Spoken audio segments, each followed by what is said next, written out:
Olá, Olá, tudo bom? tudo bem? Como a exposição nas redes sociais desde a infância pode afetar o desenvolvimento dessa criança? A criança, ela está em processo de formação e ela precisa aprender a diferenciar o que é privado e o que é público ao longo do desenvolvimento dela. E ela acaba sendo exposta a conteúdos de adulto quando ela está num meio midiático e em redes sociais. E aí essa separação não existe mais. Ela está sendo exposta a conteúdos que não são diretamente desenvolvidos para ela, né, especificamente. E a mídia, inclusive, muitas vezes, para seduzir a criança, ela usa de elementos infantis, como desenhos, como muitas vezes o som, para atrair essa atenção. Enquanto essa criança ela ainda não desenvolveu habilidades importantes para discernir se aquilo é adequado para ela ou não. E isso acaba influenciando a formação da identidade dessa criança enquanto sujeito, enquanto pessoa, e ela acaba se perdendo muitas vezes de uma essência, que a gente fala de uma formação de dentro para fora. Essa criança busca pela curiosidade se construir, e aí ela está sendo muito exposta e vindo muito de fora para dentro. Então, entender tudo isso nos ajuda um tanto a nos colocar. Historicamente, a gente evoluiu para entender de fato o lugar da criança, a gente continua lá negando a existência dessa criança e expondo a conteúdos de adulto que não são conteúdos voltados para uma infância que seja respeitada. A partir de qual idade é recomendado que uma criança tenha acesso à internet? Até os 2 anos de idade é recomendado que ela não seja exposta à internet, a nada de tela em nenhum momento. A partir dos 2 até os 5 anos, que ela consuma 1 hora por dia, no máximo, com supervisão do adulto. E a partir dos 5 anos, isso aumenta para 2 horas, ainda com a supervisão do adulto. Essa pergunta é extremamente pertinente, né? Já vivi situações no trabalho de pais dizendo, mas a criança só come se eu coloco a tela. Adolescentes que, quando a gente vai escrevendo situações ansiogênicas, com uma preocupação excessiva, a hora que eu vou olhar, vamos olhar o consumo da internet diário, são 10 horas, são 13 horas por dia. Então, isso é uma exposição extremamente que não cuida da saúde dele. Eu tenho alguns vídeos aqui para te mostrar. Nesse vídeo que eu vou te mostrar especificamente, ela tem os seus 15, 16 anos. Ela chama Camilinha. Quem produz o conteúdo é o Ítalo Santos. Acreditando nisso, é isso que eu tô vendo? Né? A Camilinha, ela tem 16 anos, 15 anos nesses vídeos. Ela começou muito jovem, com 11 anos, então ela se desenvolveu naquele ambiente. Vê esse outro vídeo, por exemplo. Camila. Ei! Inclusive, ele faz shows onde ele apresenta a Camilinha. Nesse frame, ela tinha 15 anos.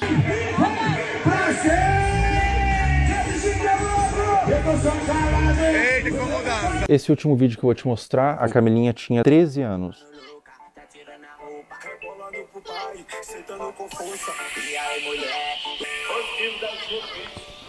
Vamos lá, acho que tem muita coisa aí, né?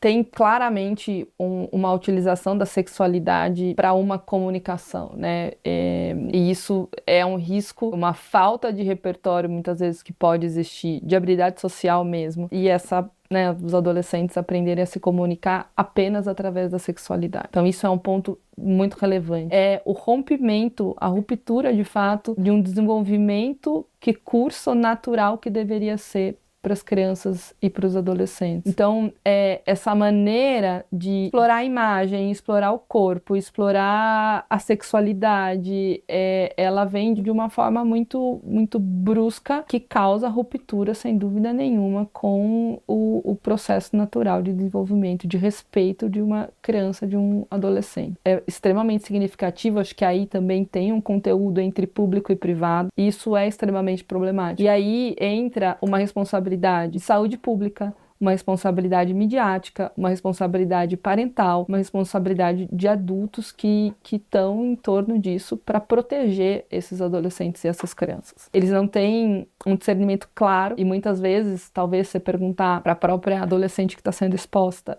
o que ela acha disso e ela não está formada, ela fala, isso é legal, eu gosto, tá tudo certo isso para mim. né, para minha vida. E pode desenvolver até transtorno psiquiátrico na vida adulta. Isso é possível, né? E se comunicar através desse lugar da sexualidade. E aí você pode ter um lugar, você encontrar nessas relações apenas esse lugar sexualizado e com um valor muito, muito frágil. Isso é muito relevante, né? Você busca essa formação de identidade através da materialidade, porque a mídia influencia no consumo, da sexualidade e não na essência. Então, ficar focado no ter e na exposição da imagem. Ela precisa sentir que ela é amada como ela é, não da maneira como os pais e os outros esperam que ela seja. Ela sentir segurança nesse lugar, então esse conjunto de variáveis que a fortalecem para ela se desenvolver em valores distantes da materialidade, da sexualidade e de algo que não protege essa infância e essa adolescência. Agora a gente vai fazer umas perguntas um pouco mais sensíveis ao que tange abuso sexual. O que acontece na mente de uma criança quando o abusador é alguém da família ou alguém de confiança? Confiança que não é de confiança, né?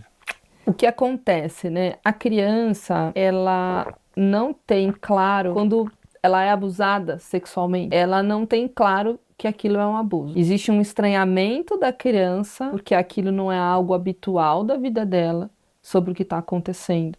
Mas, desde um estranho que possa ser o abusador, no caso, ou alguém da família, um estranho eu vou desconfiar mais facilmente. Alguém da família, alguém que eu confio, tá, né, tendo um comportamento abusivo, é mais difícil que eu reconheça aquilo como abuso de uma maneira clara. Porque esse abusador, se eu confio, é porque ele também, de alguma maneira, se estabeleceu ali como alguém que faz coisas positivas para mim, assim como outros adultos que eu tenha de confiança, como vínculo de apego e vínculo de conexão relevante, né?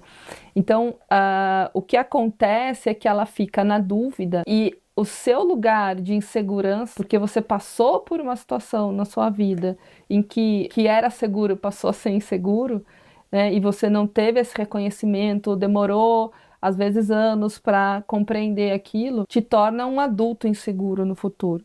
Então, a criança, ela vai ficar muito confusa, especialmente quando existe, né, dependendo da frequência com que esse abusador abusa, e às vezes ele também faz coisas positivas para essa criança. Alguém da família, por exemplo, pode abusar, mas pode fazer um prato de comida gostoso, mas pode levar para tomar um sorvete, mas pode ler uma história antes de dormir, pode fazer outras coisas que são prazerosas e relevantes para o desenvolvimento da criança. Não só emitir ali, né, ser uma pessoa que se comporta de uma maneira abusiva o tempo inteiro com essa criança. E isso traz uma dúvida para reconhecer. E quando a gente tem dificuldade de reconhecer algo, a gente tem dificuldade de nomear. E quando a gente não nomeia, a gente fica perdido sobre o que aquilo é de fato, né? Então é muito confuso para a criança porque ela deixa de estabelecer uma relação de apego extremamente saudável. Especialmente porque essa pessoa da família deveria ser 100% de confiança, não é? E também porque o outro adulto da família que é uma relação muito importante, não está protegendo essa criança. E deveria. Todos deveriam. A gente está criando pais muito permissivos. Sim, Fel. Até pensando assim, como os pais podem e devem cuidar da exposição da criança às redes sociais. Isso tem que ser muito desde o início. Eu vou te dar um celular com quantos anos? Eu vou controlar o tempo que você fica na internet. Então eu vejo pais, por exemplo, eu vou tirar sua mesada. Mas tira. E a criança continua dormindo com o celular e fica até 2 horas da manhã, o adolescente, no celular. Os pais nem sabem disso. Essa supervisão parental, ela é extremamente necessária, porque depois remediar é muito mais difícil do que trabalhar na prevenção. Cuidar nesse guia, então assim, não, você não está invadindo a privacidade do seu filho. Você está permitindo que ele tenha uma rede social com uma X idade, se você puder acessar também. Essa é a forma que é possível ter a rede social. E aí você larga lá teu filho no quarto com o celular, é a mesma coisa que você largar no meio da Praça da Sé, que tem tudo, está sendo exposto a tudo.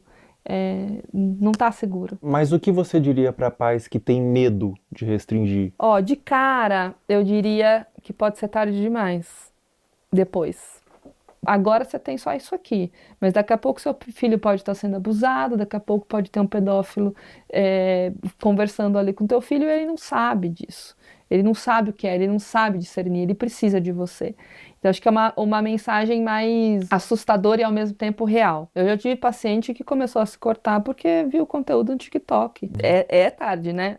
É isso. Eu tive essa exposição, eu aprendi isso na internet. Uma criança dessa forma que você falou, que criou sua identidade através da mídia, que adulto que ela vira? É uma excelente pergunta. Ela vira um adulto com certeza com um self muito frágil e falso. Ela não tem uma identidade de eu verdadeira, de quem ela é. E até pensando em pertencimento, o pertencimento dessa criança, ela vai buscar ter para pertencer. Ela vai buscar se expor e aí falta várias habilidades de construção. Ela foi formada 100% por fora, foi de fora para dentro. Ela não tem um guia protetor, pensar num guarda assim, protetor, que vai proteger ela. Não, ela está 100% de fora para dentro. E criança pede limite. Não dá para a gente pensar que a criança vai, enquanto ela puder se expor, no sentido, não, eu vou querer a internet o máximo de tempo. Tem paciente que tem consciência que está 10, 12, 13 horas na internet, mas eu não consigo. Sozinho eu não consigo. Então, que forma que a gente vai buscar isso?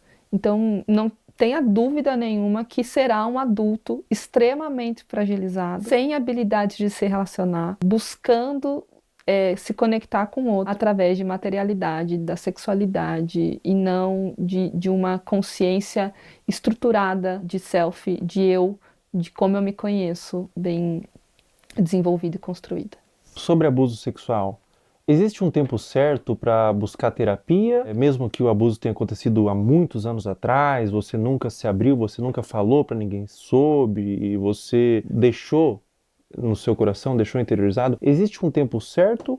Ou mesmo depois de anos é interessante você buscar uma terapia, buscar um autocuidado através da psicoterapia? Mesmo depois de anos, a qualquer momento. Eu tive contato com adultos, exatamente, né? Tanto com criança, mas também com adultos que nunca falaram, e sempre vem um lugar assim, a mãe sabia que o tio fazia, e aí a mãe não falava. Então tem uma coisa meio secreta num lugar familiar, de ter dificuldade de falar sobre, e aí vem sentimentos de vergonha, de culpa, dentre outros, e uma coisa muito mais se fechar do que se abrir para falar sobre isso de uma maneira natural, porque a aprendizagem foi de que isso não deveria ser falado, porque a família escolheu um lugar de guardar um segredo, de não expor isso, de não cuidar disso, de não reconhecer que aquilo não deveria ter acontecido.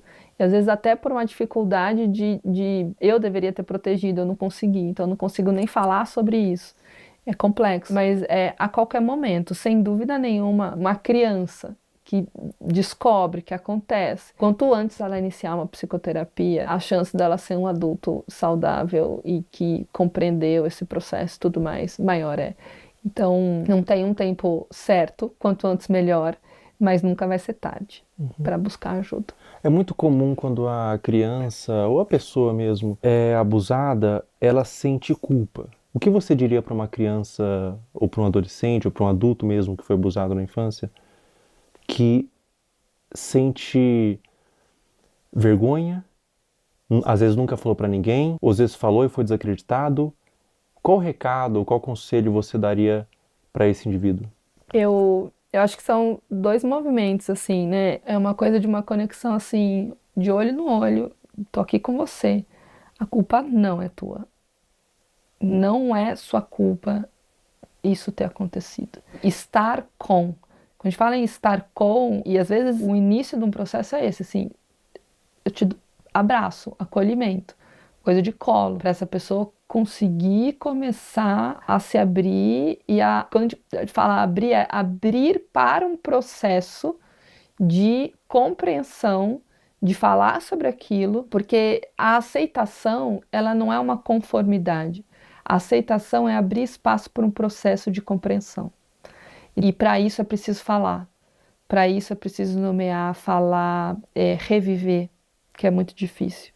Então, eu diria, a culpa não é sua, eu tô aqui com você e a gente vai cuidar disso. Perfeito. Muito obrigado, doutora. Obrigada. Obrigado eu por ter agradeço. vindo. Muito bom. Obrigada.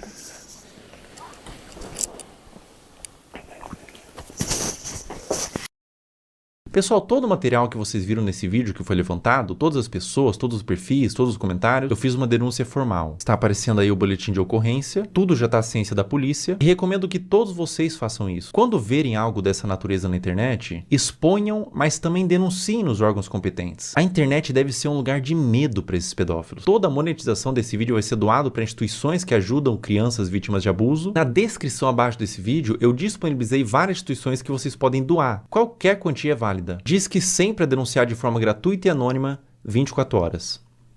Até a próxima. Pessoal, enquanto eu fazia esse vídeo, foi iniciada uma investigação contra Ítalo Santos nas promotorias de João Pessoa e Baia para apurar possíveis explorações de menores e violação do Estatuto da Criança e do Adolescente. Também foi instaurado um inquérito policial e o Ministério Público do Trabalho da 13ª Região. Além disso, o Ministério Público removeu as redes sociais de Camilinha. Se você tentar entrar nas redes sociais hoje, pelo menos enquanto estou gravando esse vídeo, aparece uma mensagem removida por decisão do Ministério Público. Um acerto para os órgãos responsáveis. Com 18 anos ela volta, com 19 anos ela entende, com 20 anos ela se arrepende. Pessoal, depois da gravação do último trecho, a Caroline Dreher deixou de morar com a mãe e foi morar com a avó. O caso ainda está sob investigação do Conselho Tutelar e há ofícios enviados ao Ministério Público para apuração. A investigação até o momento dessa gravação continua em aberto, com aparentemente mais pessoas da família envolvidas no caso. Mas não tem sido feito muita coisa. Agora, eu não consigo imaginar o dano mental que essa adolescente está passando. Meus sentimentos. Essa parte pra frente do vídeo não é importante, você pode pular. É algo que tange uma questão individual minha. Enquanto eu tava construindo o esqueleto desse vídeo, eu segui no meu perfil público, Felca0, no Instagram, todas as pessoas que você viu aqui, pra fazer mapeamento de novos conteúdos. E nesse interim, uma menina postou no Twitter que eu seguia e inventou que eu curtia todos os vídeos, colocando como se eu endossasse o conteúdo, que na ocasião foi da Caroline Dreher. O print de prova que ela fez, que o Felca curtia todos os vídeos, aparece Felca está seguindo. Isso configura difamação. Eu afirmei que era para um vídeo e ela pagou a sua conta do Twitter. Essa menina tá aqui na minha mão. Ela foi processada e o Twitter já quebrou o sigilo. O perfil do Twitter virou nome e CPF, nesse caso uma menor de idade. Mais de 200 pessoas foram processadas por acusação de mesmo teor. E é a primeira vez que eu processo acusação contra minha pessoa na internet. A motivação foram duas. O primeiro é que eu me envolvo de forma emocional com o tema. Eu conheço pessoalmente pessoas que foram vítimas de abuso sexual e eu tenho completo asco por esse crime. Na minha concepção, é um dos crimes mais hediondos que existem. E a segunda motivação é que a única pessoa que ganha quando a palavra pedofilia é vulgarizada é o próprio pedófilo. Afinal, se todas as ovelhas são como lobos, os verdadeiros lobos se infiltram no rebanho. Todo o valor que eu ganhar dos processos vão ser doados para instituições de caridade, eu não quero ganhar dinheiro com isso. E se você que está assistindo esse vídeo foi um dos processados, você tem a opção de doar R$250 para uma das instituições aqui embaixo e enviar no e-mail do final da descrição o comprovante. Com pedir desculpas na rede social que você acusou, que eu vou remover o processo. Em breve, mais pessoas deixarão de ser usernames e se tornarão nomes.